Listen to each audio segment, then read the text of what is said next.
Welcome to the EPT Season 10 Daily Roundup video. We will be supplying you every day with all the information and facts from the day, as well as a couple of choice hands for you to mull over.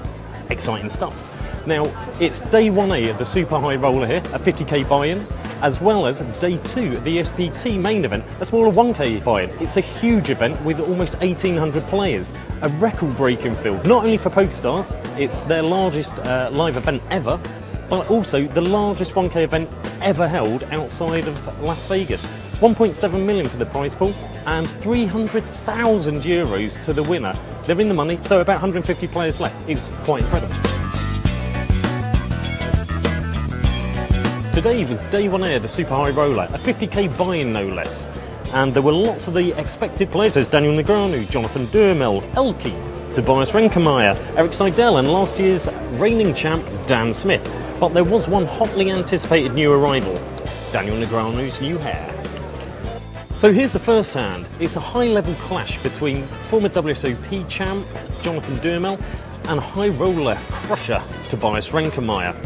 Protection bets, bluffs, floats, very thin value raises. It basically had it all. See what you think.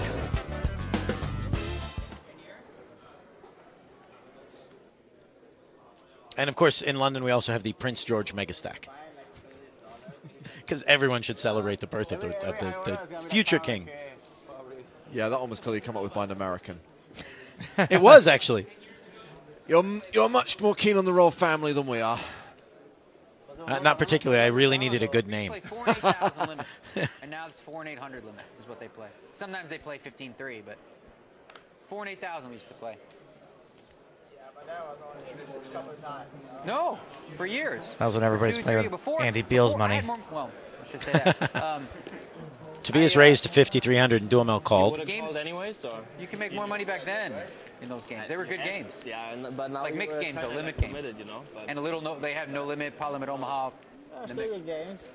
Like 8 game. It was like we played 8 game, but played with a cap on the no limit and the deuce.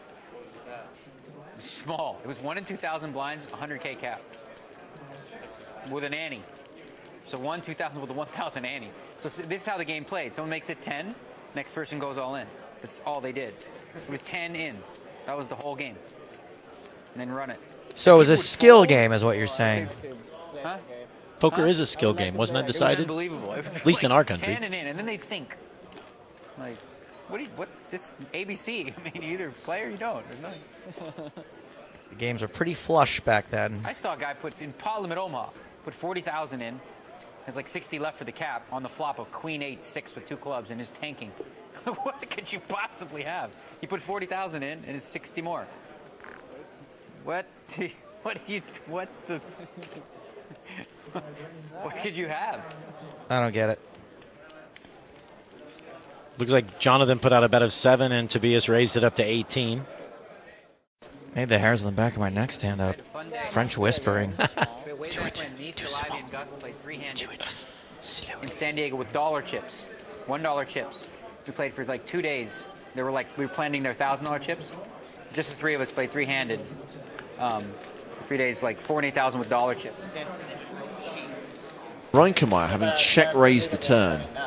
Oh, no limit hold'em. So check raised the flop, is now deciding what to do on the turn. But not. No, they're way bigger games. Can you imagine if somebody missed the part where Daniel said the $1 chips were being used as 1,000 chips, and he said he was playing, only heard the $1 chips, and he was stuck 1.3 million. That is a very long session. And got it back. Yeah. 31K. Okay. From You'll Tobias. sell pieces, I know. You'll get in it somehow. Can't miss it. You guys want to play I Spy the EPT commentator?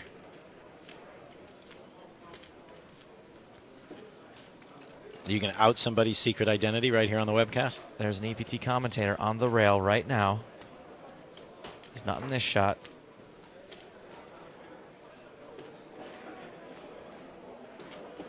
Well, it's not me, because I'm sat here. It might be me. Unlike on location. Jonathan called. Third diamond on the river. 114,000 in the pot now.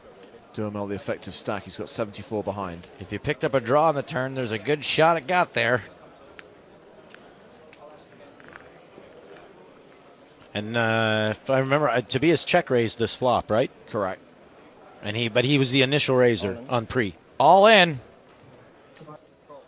Jonathan calls. You got it. And Tobias says you've got it. It is an all-in and a call. It's a showdown. Both hands have to be tabled. Ace, Queen, the hand for Duhamel. Pocket fours, the hand for Reinkemeyer. Wow. Value raise on the flop, man. All in? When did they go all in?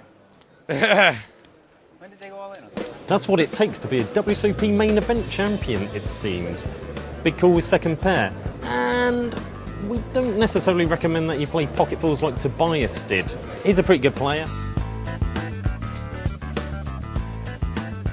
About halfway through the day, Stephen Silverman was absolutely bossing it. He was table captain, no one wanted to mess with him. And when you have a stack that big and playing with that much confidence, it's problems for anyone, as Daniel Negreanu found out. Daniel's not happy about the fact they've been playing six-handed for a while now. Instead of rebalancing. I think someone was making the point that there's enough open seats that they can actually balance one of the tables out. Daniel raising, Steve 3-betting him again. Daniel called the 3-bet pretty light last time, I'm guessing, since he announced, I have a 7. And the other card he showed was a 4. Hey, come on, Daniel, you're so deep. We'll make it,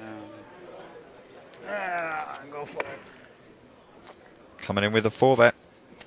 Your answer, go. And your wager, for it. I mean, he doesn't get nervous even if he has nothing, so I don't, it's not really a tell, I'd say, but.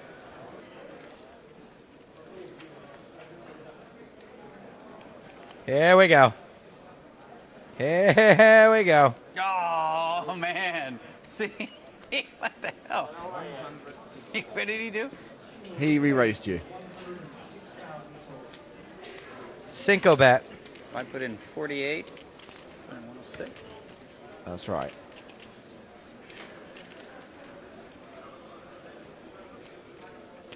Does Daniel really have a hand, or does he just think Steve is light?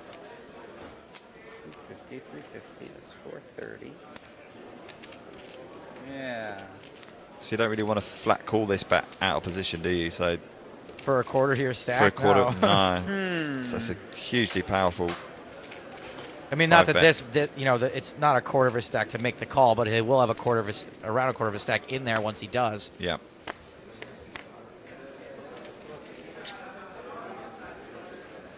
Yeah, I'll fold this one. You got it. Unfortunately for Silverman, things didn't keep going his own way, and in fact, I think Negreanu doubled through him later. In fact, you can check about that on the PokerStarsblog.com and PokerStars.tv. There's some social media competitions where you can win yourself some PokerStars goodies. All you have to do, take a photo of yourself celebrating in a wild and wonderful way EPT 10, the new season. Just put it up on Instagram and hashtag EPT 10. That's it for today's Daily Roundup. You can join us every day for more, and we will bring you all the action, and you can follow on PokerStarsblog.com and on PokerStars.tv. Join us for more hands every day. See you then.